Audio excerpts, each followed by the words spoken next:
pessoal, tudo bem com vocês? Então vamos para mais um vídeo de hoje. Hoje eu gostaria de falar com você sobre o pecado e três formas, sabe, em que ele se desenvolve, em que nós precisamos reconhecer. Então fique até o final desse vídeo e deixe o Senhor falar ao seu coração em nome de Jesus, amém?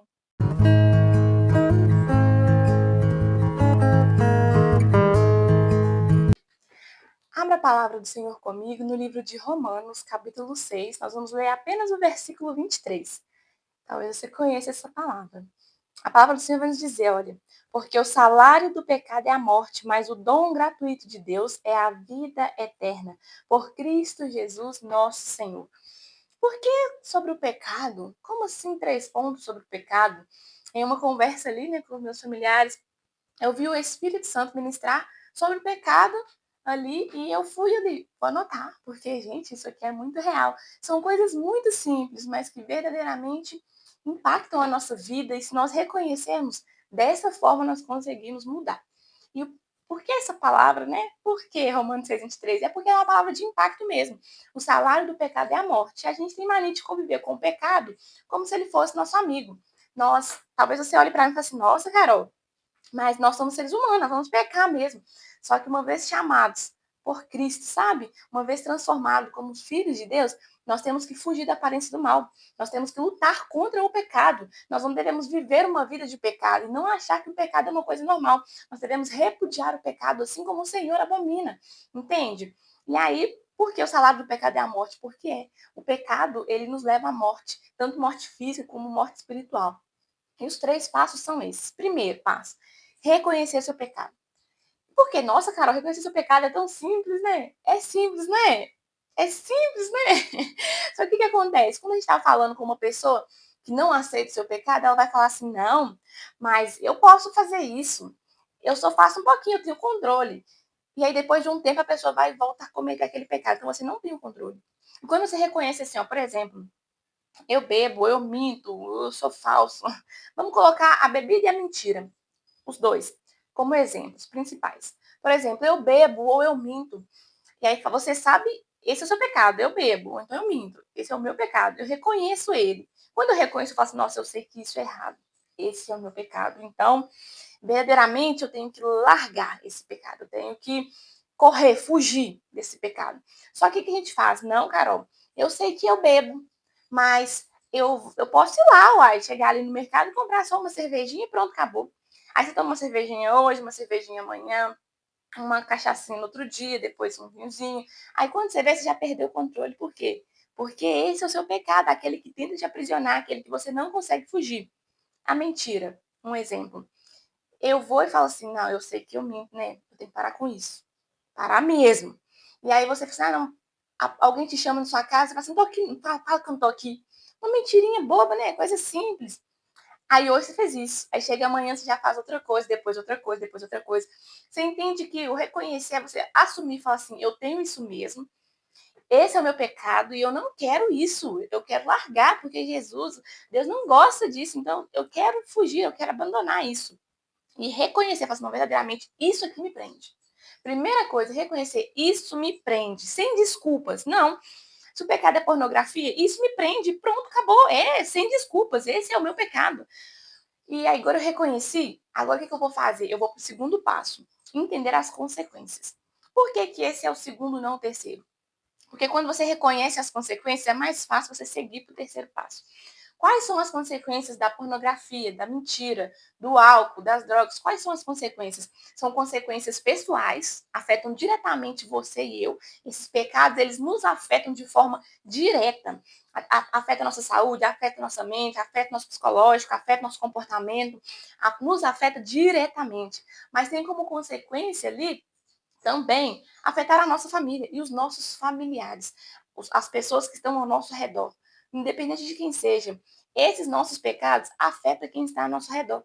Entende? Muitas vezes a gente pensa só assim, ah, não, eu estou só cometendo aqui, eu estou só assistindo pornografia aqui, mas é só para mim, não estou mostrando para ninguém, estou assistindo aqui quietinho e estou aqui nesse vício. E aí, você acha que é só você. Você afeta você, a sua saúde, sua mente, seu psicológico. E as pessoas ao seu redor, quem está com você? E se você for casado? E seus amigos? isso está trazendo ali uma consequência no geral. Por que seus amigos, que eu falo assim, de alguma forma, o seu comportamento pode influenciá-los. Você entende? As consequências do pecado, além da morte, o seu pecado, ele pode se espalhar, entende? Assim como um bom comportamento, vamos dizer assim, um bom hábito na sua vida pode se espalhar, o pecado também. Ele pode passar de você para outra pessoa, através ali de influências diretas, que é você pegar e falar assim, olha, eu faço isso aqui, toma aqui também, faça aqui também, ou influências indiretas, que a pessoa vê, assim, ó, e tal, e ter curiosidade. E quando ir procurar saber, acabar caindo ali naquele vício, não conseguir mais sair. Então, primeiro, que você precisa reconhecer, não, esse é o meu pecado. Segundo, as consequências, reconhecer, não, esse pecado, ele gera essas consequências e atinge essas pessoas, e eu as amo demais, então eu não quero mais. E quando você entende seu pecado, você entende as consequências, qual que é o terceiro passo, terceiro tópico? Renúncia. É você ser radical, é você cortar, abrir mão, literalmente. Eu vou renunciar a esse pecado. E talvez você olhe para mim e até possa se perguntar, nossa, Carol, mas tá achando que é fácil, né? Largar? Tá achando que é fácil? Não, eu sei que não é fácil. Mas por que a renúncia radical, que eu coloquei como terceiro aspecto? Porque quando você compreende seu pecado e compreende as consequências dele, você compreende que é necessário você abrir mão. E não pode ser só assim, eu vou abrir mão, eu paro hoje, aí então vou fazer só mais um pouquinho aqui hoje, aí amanhã eu fico o dia inteiro sem fazer, no outro dia eu faço só mais um pouquinho. Você não renunciou. Você não foi radical. A renúncia radical é você cortar de uma vez.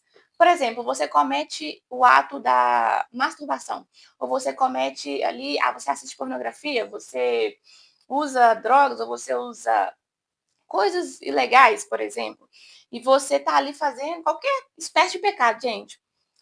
Você tem que fugir dele. O que você vai fazer? Você tá ali, você comete ali, você assiste ali pornografia. Você vai ficar sozinho dentro de casa? Sério mesmo? Você acha que você tem muito autocontrole? O segredo é, não, peraí, eu não posso ficar. Até eu entender que agora eu tô curado, eu tô livre, eu tô pronto para ficar sozinho. Eu não posso ficar sozinho nesse meio tempo. Eu não posso. O que é você ser radical? É você literalmente abrir mão de tudo e compreender. Falar assim, não, eu não posso. Por exemplo, você é muito fofoqueiro. Nossa, muito fofoqueiro. E você mais fofoca pelo telefone. Porque pelo telefone é onde você ouve, é onde você passa mensagens, é onde você escuta e tudo mais. Seja radical. Fala assim, eu vou ficar pelo menos um mês sem mexer nesse WhatsApp. Porque eu tenho que ser radical, eu tenho que cortar. Quando alguém vier me falar, tem que ser radical. Eu falo assim, não, não, não. Tá, chega. Eu tô abrindo mão desse pecado, eu decidi. Eu entendi que isso é um pecado. E eu não quero mais ver isso. Você entende que você pode abrir mão? Só que muitas vezes a gente está tão impregnado com aquilo que a gente fica assim, não, mas eu não posso, porque, né, se a pessoa comentar comigo e eu ser radical, o que ela vai pensar? Seja radical, porque tudo o que importa é você e o que Deus pensa a seu respeito. Você prefere agradar as pessoas, decepcionar o Espírito Santo? É isso mesmo? Eu tô falando para mim, para nós aqui. Será que nós, muitas das vezes, não escolhemos agradar as pessoas e decepcionar o Espírito? Quer ver um exemplo? Olha uma coisa muito simples, uma coisa natural. Você tá lá e você quer comprar uma casa. Você quer muito uma casa. E você tem um carro bacana, um carro top. E as pessoas sabem que você tem esse carro, e por causa desse carro, talvez as pessoas pensem, nossa, olha, a vida financeira dessa pessoa é boa, né? Porque olha o carro que ela tem. E você tá com muita vontade de comprar uma casa. Só que você não vende o carro para comprar a casa, sabendo que a casa é uma coisa muito boa, uma coisa que você quer muito adquirir. Você não vende esse carro, que é um carro bom, bacana, mas você não vende ele. Você pode vender ele, que você vai ter o dinheiro para comprar a casa. E aí você compra um carro inferior, por exemplo. Só que não, eu não posso vender esse carro, porque senão as pessoas vão olhar para mim e vai pensar assim que eu tô, né, definhando, que a minha vida financeira tá piorando, porque agora eu tô com um carro mais simples, então eu não posso fazer isso, vender esse carro por causa que as pessoas vão falar.